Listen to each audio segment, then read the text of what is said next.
bienvenue dans ma première vidéo de Divine Moments. Je vais vous parler un petit peu de séjour linguistique parce que en fait je pense qu'en plein mois d'août il y a des gens qui sont déjà en vacances avec soit leurs potes ou soit avec leur famille, mais aussi en séjour linguistique. Donc du coup je vais essayer un peu d'expliquer qu'est-ce que les séjours linguistiques et je vais un peu donner on va dire mon avis sur les séjours linguistiques et je vais un peu répondre du coup aux questionnements que les gens peuvent se poser en partant avec un organisme de séjour linguistique.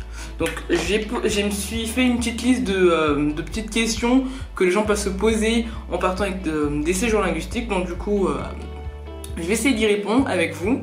Et si vous avez d'autres questions, n'hésitez pas du coup à les mettre en bas en commentaire. Là, on a droit en commentaire. Alors pour mon avis à moi, il y en a plein, personnellement il y en a plein. Les séjours linguistiques c'est vraiment des séjours qui vous permettent d'améliorer votre langue. Pas que, je vais dire anglais, mais pas que anglais, parce qu'au final vous pouvez apprendre à parler l'espagnol, l'arabe, le chinois, le japonais, enfin il y a plein de langues. Donc du coup c'est vraiment en fait des séjours qui vous permettent d'améliorer votre langue en vous mettant en immersion totale dans le pays. Donc du coup c'est sympa, le concept est sympa parce que vous êtes en immersion totale dans le pays et vous parlez avec d'autres personnes qui viennent de quatre coins du monde. Donc du coup ça vous permet de vous faire déjà un réseau aussi, parce qu'à nos âges c'est important du coup d'avoir un réseau. Et donc du coup ça peut être sympa de partir en séjour linguistique. Celui que je connais moi comme organisme, organisme c'est EF qui est le leader de séjour linguistique. Bon, je vous avoue que la personne qui a créé EF, c'est la 4e richesse de Suède, donc oui, c'est assez connu. Pour ceux qui ne connaissent pas, je comprends pas parce que ils harcèlent un peu tout le monde, donc du coup, qui ne vous est pas harcelé, vous avez de la chance. Non, je rigole. Ils sont vraiment, ils sont top quand même. Ça dépend en fait des avis des gens, mais il y a des avis négatifs sur EF. Moi, personnellement, j'ai eu une bonne expérience avec EF, mais je sais que par exemple, ma meilleure amie a une mauvaise expérience à Malte, donc du coup, forcément, quand elle m'en a parlé, elle m'a dit tu pars avec EF, j'ai fait ouais, elle m'a dit mauvais bail, tu vois. Et donc du coup je me suis dit bon, est-ce que je dois vraiment partir avec eux? Au final je me suis dit bon allez, pourquoi pas. Dans tous les cas, quitte à partir loin en fait. Moi c'est ce que je me dis, c'est ça mon concept. Quitte à partir avec EF ou avec un autre séjour linguistique, c'est partir loin. Je peux pas payer 1000 balles pour partir en Espagne, non ça sert à rien. Si je paye 1000 balles c'est pour partir loin. Voilà, aux États-Unis, en Australie, en Afrique du Sud, voilà. Donc c'est un petit peu ça le concept.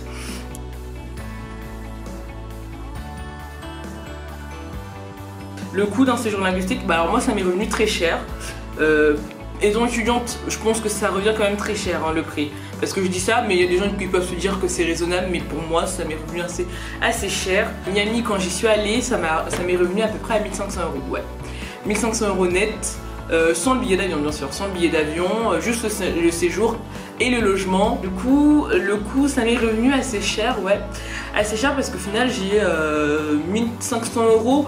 Après les billets d'avion, ça m'est revenu à peu près à, on va dire, 700 € parce que je m'étais pris à l'avance. Je l'ai pris tout seul. EF aussi peut vous aider à prendre vos billets, mais moi j'ai pris tout seul. Bon, voilà, j'ai pris sur Kayak, très simple. J'ai comparé les prix, j'ai pris et je réservais sur Norvégienne, je crois, c'est la compagnie avec qui je suis partie. Du coup, voilà, j'ai pris ces billets-là avec Norvégienne. Alors moi personnellement j'avais peur qu'il y ait beaucoup trop de français parce que j'avais lu des commentaires sur EF Miami qui disaient que dans ce EF Miami il y avait beaucoup de français. J'avais peur de ne pas pouvoir parler anglais. Au final non, il y avait un peu de tout, franchement il y avait de toutes les nationalités, donc c'était assez sympa. Et des fois c'était aussi bien d'avoir des français, d'écouter un peu la langue française, ça fait du bien, même si on a envie d'améliorer son anglais, ça fait quand même du bien de savoir qu'il y a des gens qui viennent du même pays que vous, donc ça fait du bien. Après, comme autre appréhension, j'avais aussi le fait je suis pas quelqu'un de timide de base, mais de pas pouvoir forcément aller vers les personnes étrangères parce que mon anglais il était pas ouf non plus, même si je parle, ça va, je comprends plus, mais du coup j'avais peur de pas pouvoir me faire de potes étrangers. J'avais aussi appréhension sur le campus, j'avais peur qu'il soit sale et tout, parce que ma pote m'avait dit que elle, quand elle était allée à Malte, le campus était pas ouf non plus, tu vois. Donc moi personnellement j'avais archi peur j'avais super peur, je vais dire plutôt, que le campus soit sale et que les gens avec qui je sois dans la chambre soient hyper sales, ou bien qu'ils rangent pas leurs trucs, parce qu'on a 4 quand même, faut se dire, on a 4 dans la chambre, on peut être à 2. Moi j'étais en campus, c'est-à-dire dans l'école même où on a cours, on peut être en résidence aussi. c'est-à-dire en résidence, ça veut dire que vous êtes pas dans l'école même, mais EF par exemple loue un hôtel qui est consacré, on va dire, aux élèves de EF. Donc du coup ils ont une piscine et tout. En tout cas à Miami ils ont une piscine, c'est assez chill, c'est assez beau. Et vous pouvez être aussi en famille d'accueil. Là j'ai vu en famille d'accueil à Hawaï par exemple. Donc vous pouvez être en famille d'accueil. J'appréhende, c'est aussi une de mes appréhensions, c'est la famille d'accueil, parce que j'ai jamais été en famille d'accueil, à part les séjours avec l'école. Vous partez en famille d'accueil, mais bon voilà, vous avez tous vos potes à côté parce que c'est avec l'école. Mais là c'est avec EF, c'est un autre truc, c'est vraiment un truc de séjour linguistique, donc on ne sait pas avec qui on tombe. Et du coup j'appréhende un peu de voir si la famille va être propre, voilà. J'ai quand même guetté parce qu'en fait il vous donne quelques infos, le nom et le prénom de la famille, de la dame qui vous accueille, mais en tout cas c'est une dame, donc du coup je suis allée un peu guetter sur Facebook et j'ai vu que c'était une dame célibataire qui avait 2 gosses, ils ont l'air chill, leur maison, je regardais sur Google Maps, voilà, parce qu'ils m'ont mis l'adresse, du coup j'ai regardé un petit peu sur Google Maps et ça a l'air vraiment très mignon, donc du coup je me suis dit youpi, ça va être cool, donc j'appréhende, mais en même temps je me dis allez, kiff, voilà, advienne ce qui pourra, si je kiffe, si j'aime, mais si j'aime pas, au cas où je me dis ça, parce qu'il y a un ami à moi par exemple, un ami à moi qui est parti en Afrique du Sud, qui est tombé sur une famille où la maison était sale, mais vraiment très très sale. Ce qu'il a fait lui du coup, c'est qu'il allait directement voir EF, il leur a dit je veux changer. Je souhaiterais partir en résidence du coup, parce qu'il y a certaines fois vous n'avez pas le côté campus, vous avez que la résidence ou la famille d'accueil. Donc du coup il a dit non, c'est pas possible, je veux être en famille d'accueil, enfin je veux être en résidence. Du coup eux dès le jour même ils ont changé le truc, il a payé et il s'est retrouvé en résidence. Donc franchement niveau comment dire, réactivité, EF sont assez réactifs.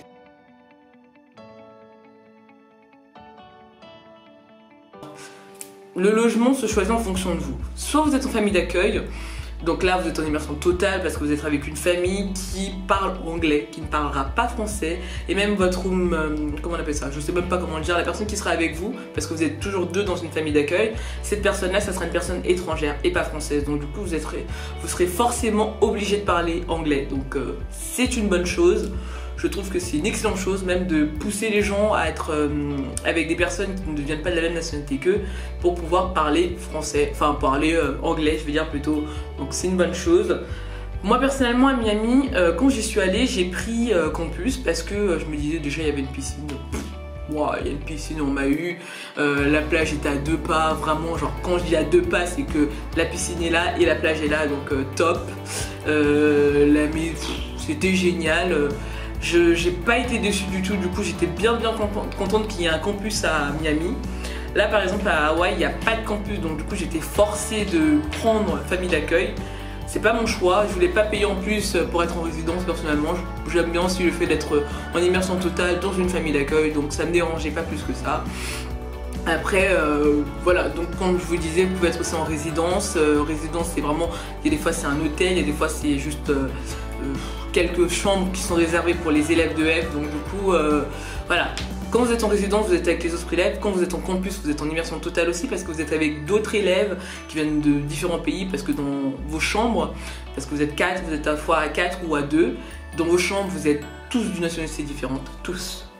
Après, quand vous êtes avec votre pote ou votre soeur ou votre je sais pas qui, vous pouvez demander à être à tous les 2. Voilà, vous pouvez demander à être à tous les 2 dans la même chambre, donc c'est fille et pas garçon, enfin pas garçon et fille. Donc ça c'est assez sympa.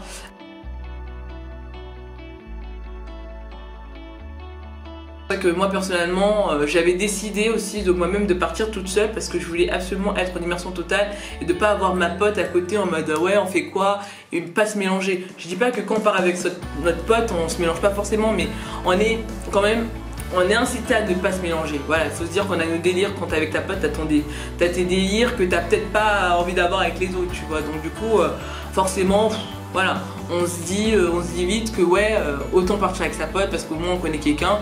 Mais moi personnellement je me suis pas dit ça, je me suis dit autant partir toute seule parce que comme ça je rencontre un tas de personnes.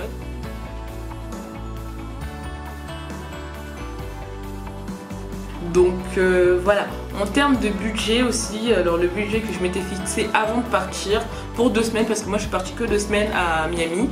Là aussi je pars que 2 semaines à Hawaï parce que j'aime bien partir pour de courtes durées parce que j'aime pas trop m'éterniser dans un pays. J'ai fait 1 mois à Montréal avec ma mère, j'ai testé, enfin Montréal même, j'ai adoré. Mais avec ma mère pendant un mois, croyez-moi qu'au bout d'un mois, on a envie de mourir. Surtout même si on adore le pays, on a envie de mourir. J'ai déjà fait un mois aussi au Maroc. Voilà. C'est bien de partir pour de courtes durées. Donc en termes de budget, ce que je m'étais fixé pour 2 semaines, c'était à peu près 700 €. 700 à 900 € parce que je me suis dit Miami, moi j'étais déjà allée aux États-Unis, mais pas. Non, j'étais jamais allée aux États-Unis, j'étais allée au Canada. Donc je savais pas trop le système, même si je savais qu'il y avait les tips comme on peut dire, c'est-à-dire les pourboires qu'il faut rajouter à chaque fois ou des trucs qu'il faut payer en plus. Je savais parce qu'au Canada aussi il y a ce système-là, mais bon, ça reste moins, on va dire, important qu'aux États-Unis, parce qu'aux États-Unis, au niveau prix, c'est vraiment très très important la marge qu'ils se prennent, et en plus vous devez rajouter des pourboires. Donc à un moment ça va, on n'est pas des pigeons non plus. Ce qui est bien en France, c'est que tout est inclus déjà, vous savez le prix que vous allez payer avant. Parce que tout est inscrit, il y a la TVA qui est déjà mise, donc c'est assez sympa. Donc le prix que j'avais prévu, c'était 700 €. Ouais, 700 € que j'avais échangé déjà à Paris en billets. Donc j'avais 700 € et ma carte bancaire, mais avec, on va dire, tous les dépenses qui sont annexes, c'est-à-dire activités. Vous avez, parce que EF propose des activités style les Bahamas, un séjour, une excursion aux Bahamas, vous pouvez y aller une journée ou un week-end. Moi j'ai choisi d'y aller un week-end parce que quitte à y aller, autant rester longtemps. Donc du coup je vous expliquerai un peu le concept de ces activités là. Mais en tout cas, ouais, on va dire avec tout shopping, tout le truc, parce que j'ai fait assez de shopping, il y a quand même des centres commerciaux qui valent le coup. Je vous donnerai les adresses aussi, je vous donnerai toutes les adresses, tout ce qu'il faut savoir. Et donc du coup, ouais, non, je pense que ça m'est revenu à peu près plus que 700 €, ça c'est sûr et certain. J'étais, je compte pas le séjour, hein, je compte vraiment mon budget que j'avais ramené sur place. Ouais, grosso modo, 1500 €, ouais. 1500 €, je me rends même pas compte moi-même parce que sur le coup on se rend pas compte. On gaspille et on croit qu'on est riche et voilà. On croit qu'on est riche et on gaspille, mais au final, ouais, j'ai souffert, ouais. Ma banquière aussi a vu mon compte et a failli me mettre en opposition totale. Donc ouais, non, je m'en souviens, c'est bien. C'est ça, c'est chiant.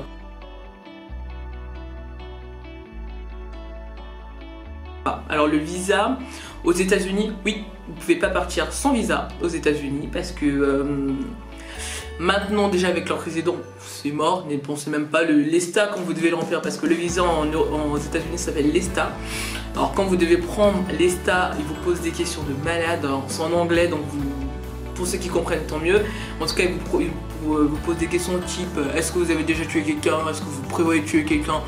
Genre vous allez dire oui je prévois tuer quelqu'un bientôt, oui je prévois tuer, mais jamais de la vie. Vous payez pas cher pour avoir le visa, c'est à peu près, si je m'en souviens bien, c'est 16 € ou un petit peu moins. Franchement vous n'avez pas plus de 20 € et c'est en dollars en plus, donc du coup c'est moins. C'est sympa, en plus ça dure 2 ans du coup. Là par exemple quand je pars à Hawaï, j'ai pas besoin de redemander un visa. Même quand là je suis partie à New York en mars, j'ai pas eu besoin de visa d'ESTA parce que c'est 2 ans. Donc du coup ça c'est sympa, ça c'est un des points positifs. Et du coup, mais dès que vous arrivez là-bas, vous avez... vous attendez pas à faire 1 heure de queue comme en France, non, vous allez attendre quand vous arrivez à l'aéroport, qui vérifie vos sacs. Enfin, les États-Unis c'est des malades, désolé, je vous adore les ricains, mais quand même votre sécu, vous êtes des tarés, genre vraiment. Il y a une putain de sécu, limite il y a des chiens qui regardent si vous avez de la drogue et tout, mais t'as pas une tête j'ai pas une tête de terroriste non plus, enfin. Après je suis blague, tu vois, mais ça veut rien dire. Bref.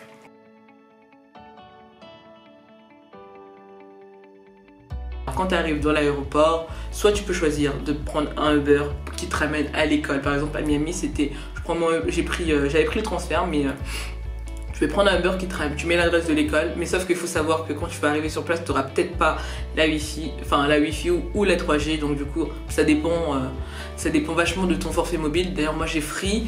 Ce qui est pas mal avec Free, c'est que même à l'étranger, vous avez internet et que vous pouvez téléphoner aux États-Unis. Moi j'ai utilisé mon téléphone par exemple à New York tranquille, je pouvais appeler ma mère, je pouvais appeler ma soeur, enfin c'était assez chill. Internet c'est un peu limité mais c'est bien, ça dépend, il faut vraiment choisir un bon forfait. Donc quand vous arrivez à l'aéroport, vous pouvez prendre soit du coup un Uber ou un taxi, ou EF propose aussi des trucs de transfert ou qui vous permettent du coup d'aller quelqu'un de l'école vienne chercher des gens de tous les aéroports et les ramène à l'école, ou bien les dépose dans les familles d'accueil chacun à leur tour. Donc ça c'est pas mal. Pas mal parce que si on connaît pas, qu'on vient d'arriver, on est crevé, on vient se taper 7 heures de vol, on connaît pas le pays, et en plus peut-être on est mineur, donc on sait jamais, autant prendre le transfert, c'est 40 $ normalement, enfin c'est 40 €, c'est pas très cher, donc ça va, parce que dans tous les cas, je pense qu'ils regardent en fonction du prix que coûtera un Uber, c'est à peu près le même prix, c'est un petit peu moins des fois. Moi je sais qu'à l'aller par exemple pour Miami, j'avais pris le transfert, mais pour le retour j'ai pris un Lyft, qui est l'équivalent de Hitch en France. Ou bien Uber, c'est la même chose, mais c'est-à-dire avec une autre personne, et franchement c'était assez sympa. J'ai pas payé trop cher, donc moi personnellement ce que je conseille c'est le transfert. Après vous pouvez aussi très bien prendre du coup un Uber ou un Lyft. Voilà, je vous mettrai aussi on va dire le site du coup de Lyft au cas où si vous partez aux États-Unis avec EF. D'ailleurs à Miami vous déplacez qu'en Uber, donc en vrai ou en bus gratuit. Moi personnellement j'ai été, soit je prenais un Uber parce que c'était très cher, c'était moins cher franchement. Se partager un Uber de 6 $ à 3 ou à 4, désolé ça revient 2 € chacun, faut pas faire les radins, à un moment c'est quand même bénéf. Et en plus c'était, ce qui est bien avec EF c'est que toujours leurs campus sont basés dans un bon emplacement on va dire. Les campus ES sont vraiment dans des bons emplacements. Ouh, j'ai eu mal moi. Emplacement, c'est-à-dire que celui de Miami, il est à Miami même, Miami Beach, donc du coup, vous avez tout à côté, Ocean Drive, tout. Celui à Hawaï, je sais qu'il est vraiment hyper bien situé. Là, je peut-être aller à celui de Singapour, j'ai vu, il était mais genre vraiment hyper bien situé. Donc je m'inquiète pas par rapport à la, on va dire à la localisation de l'école, parce que généralement ils font vraiment bien les choses.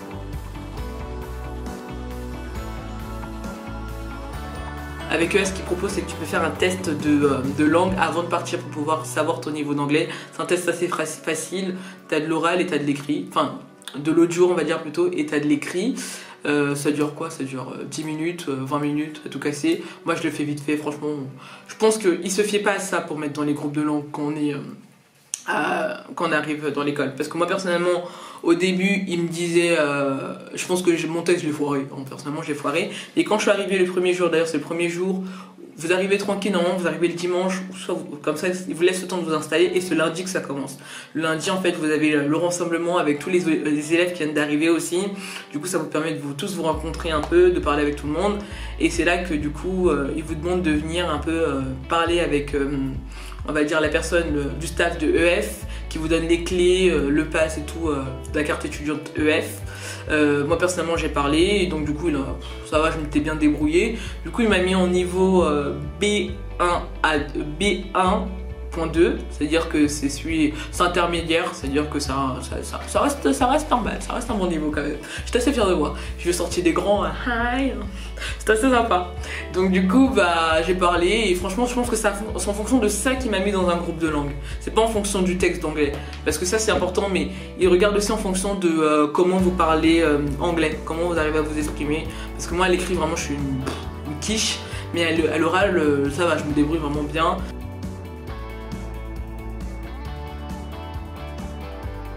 Déjà, en fait, il y a certains groupes des fois où il y a écrit EF Miami, où vous pouvez déjà faire une demande sur Facebook par exemple.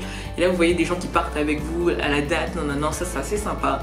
Donc vous pouvez voir qui part quand, ils posent des petits trucs. Moi en tout cas, EF, j'avais vu une fille qui avait posté qu'elle partait à peu près les mêmes dates que moi. Du coup, j'étais là, mais trop bien, en plus c'était une française top. Voilà, quand je suis arrivée, je l'ai reconnu et on s'est reconnu, c'était trop bien, on connaissait déjà quelqu'un. Moi personnellement, ce que j'ai fait aussi, c'est que dans ma chambre, j'avais mes colocs qui étaient géniales. C'était des gens de République tchèque avec qui, dès que je suis arrivée, on va dire le soir, ils dormaient, donc du coup tout le monde était crevé, mais le matin, on s'est parlé, on a mangé ensemble après le matin. Top, franchement c'était génial. Du coup, non, c'était assez facile de me faire des potes. Après, je suis quelqu'un de nature on va dire sociable, mais on peut aussi, même si on est timide, parce que je sais il y a des tas de personnes qui étaient timides au début, qui n'osaient pas trop parler, au final on était tous potes. À Miami en tout cas c'est vraiment hyper bon mood, on devient tous potes. Enfin, franchement faire la fête ça rassemble, faire la fête ça améliore l'anglais. Franchement quand je faisais la fête et que j'étais bourré, vous imaginez que mon anglais il était quand même ouf, mais voilà, donc c'est vraiment pas mal le fait qu'il y ait plusieurs personnes de plusieurs nationalités. J'ai déjà dit ça, mais du coup ouais, non, c'est assez facile de se faire des potes même si on est timide. Franchement n'y a pas de peur à se faire sur ça. Donc, l'appréhension sur le fait de pouvoir se faire des amis ou pas. Comme je vous ai dit, EF propose des activités. Vous pouvez faire des activités avec EF ou sans EF. Il y a des fois, c'est plus rentable de le faire sans parce que ça revient moins cher, parce qu'il y a des agences de voyage, par exemple, des agences de voyage généralement qui vous proposent des mêmes activités. Par exemple, je sais que moi j'ai pas fait Everglaze, mais il y a des agences de voyage qui vous proposent Everglaze au même prix et voire plus bas que EF, avec un pack qui vous propose Everglaze et d'autres visites comme ça à Miami.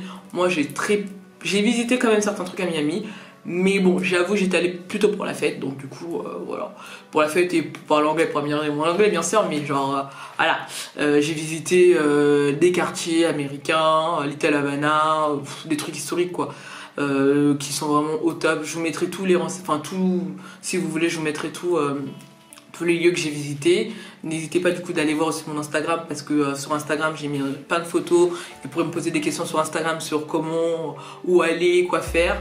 Donc mon argent, on va dire, mon argent a servi aussi vachement aussi pour les Bahamas parce que j'ai payé quand même 350 € le séjour de du coup le week-end de 2 jours aux Bahamas qu'il faut, mais franchement ça vaut les 350 € parce qu'on est dans un hôtel 5 étoiles et tout est à volonté. Du coup t'as payé, donc c'est à volonté parce que t'as payé. Et franchement, allez voir mon Instagram et vous allez voir le cadre est magnifique, c'est génial, mais vraiment une journée je pense que ça suffit pas, il faut y aller 2 jours ou un week-end entier. J'ai failli d'ailleurs louper le bateau pour aller à Hawaï pour le petit story time parce que je dormais, pour aller aux Bahamas plutôt, parce que je dormais et que en fait j'étais sortie à 4h du matin, donc à 5h j'étais encore en train de dormir, tout le monde m'a appelé, m'a harcelé, me dit t'es où, le monsieur il va partir.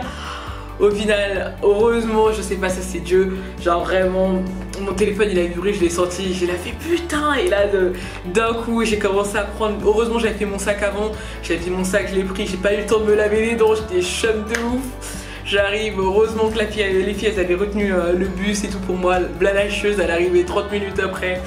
Heureusement j'ai quand même eu le quart, donc amen, parce que 350 € ils vous le remboursent pas je pense, donc j'étais assez heureuse de pouvoir partir aux Bahamas et franchement je regrette pas, c'était un des meilleurs trucs de ma vie.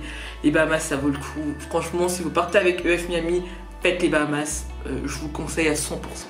Bahamas, faites-le, c'est important, même si vous partez sans EF, ou avec vos potes, faites les Bahamas parce que c'est juste à côté. Soit vous faites Cuba, soit vous faites les Bahamas, mais en tout cas, faites un des deux parce que c'est juste à côté en soi. Ça revient pas très cher, vous prenez le bateau, enfin, en soi, ça va. Donc, du coup, ouais, dans les Bahamas, c'est vraiment quelque chose à faire. Après, ce que j'ai fait j'ai surtout fait du shopping. Je vous mettrai des adresses de centres commerciaux, mais franchement, les centres commerciaux là-bas, ça vaut le coup. Pas Ocean Drive même, parce que vous avez beaucoup de magasins en style français. Le Zara, il ne vaut pas le coup.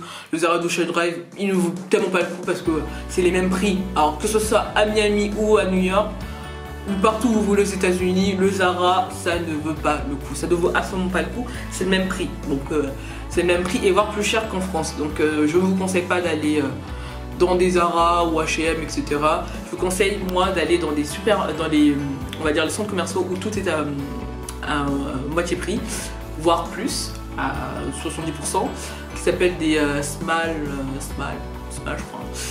Small, je vous dirai. Et donc du coup il y en a un qui était pas mal, c'est Soggrace. Le Soggrace c'est vraiment top.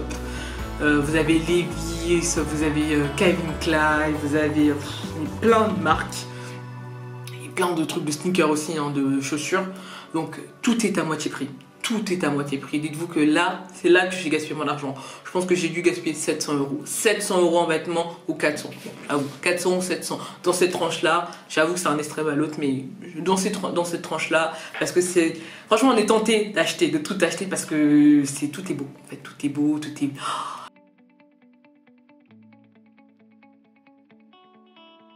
Moi, je sais qu'à Miami, c'était 21 ans.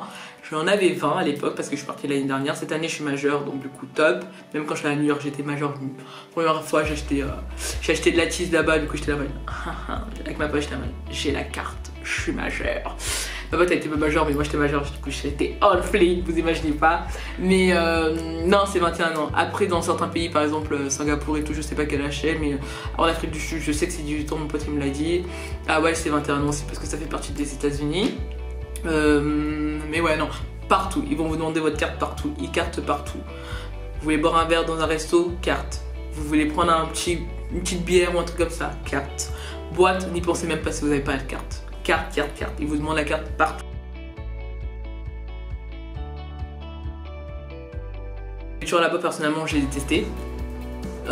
C'est pas sain, désolé, mais je comprends pourquoi maintenant certaines personnes aux États-Unis sont gros, parce que la malbouffe coûte moins cher que la bonne bouffe. Quand vous voulez acheter un fruit, désolé, mais j'en ai pas trouvé moi. À Miami, il n'y avait pas de fruits. Enfin, en tout cas, à New York, ça m'a choqué parce qu'on avait vraiment galéré avec ma pote pour trouver des fruits. Mais, enfin, des fruits à bas prix, parce qu'en France, vous avez besoin de fruits, bah, vous en achetez. C'est pour en avoir pour 1 euro, pour avoir un melon, des trucs comme ça. Là-bas, allez chercher le melon, quoi.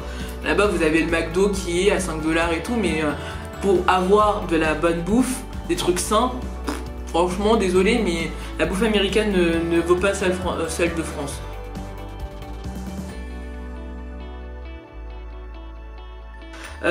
Pour les adresses que je pourrais vous conseiller, ça je vous le mettrai dans la description en bas. Moi ce que je conseille c'est vraiment des boîtes et tout, mais bon j'y suis allée parce que j'ai fait certaines boîtes où vous avez ça, je les ai pas trop mis parce que je vais vous montrer, je vais vous mettre aussi un vlog que j'ai fait, un vlog, je mettrai un vlog de Miami et le vlog aussi que je ferai du coup à Hawaï, mais aussi le vlog petit story time de New York que j'ai fait avec ma meilleure pote parce qu'on est parti en mars, sur ce qu'on a pensé aussi de New York, voilà. Donc je vous mettrai des petites adresses de ce que j'ai pu faire et tout, donc ça peut vous intéresser.